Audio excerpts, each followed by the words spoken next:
புதினா எண்ணெயை பயன்படுத்தலாம். இது சருமத்திற்கு அரிப்பை குறிப்பதோடு உங்களுக்கு குளிர்ச்சியும் தரும்.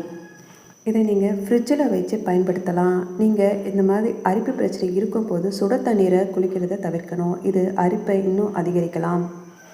பேக்கிங் சோடாவை வெதுவெதுப்பான நீரில் கலந்து குழைத்து சிறிது நேரம் பேஸ்ட்டு போல் ஆக்கி அதை உங்கள் அரிப்பு ஏற்படும் இடத்துல தடவினீங்க அப்படின்னா நமைச்சலானது குறையும். பேக்கிங் சோடா பயன்படுத்தும் நிலையில் சருமத்தை பாதிக்காமல் இருக்கிறதா என்பதையும் நீங்கள் பார்க்கணும்.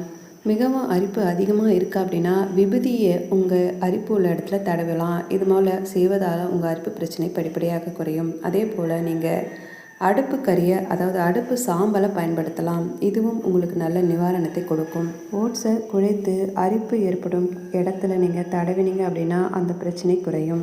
இதெல்லாம் நீங்கள் ட்ரை பண்ணியோ உங்களுக்கு அரிப்பு பிரச்சனை சரியாகலை அப்படின்னா நீங்கள் கண்டிப்பாக மருத்துவரை பார்க்கணும். ஏன் அப்படின்னா ரத்தத்தில் உங்களுக்கு பூஞ்சை தொற்று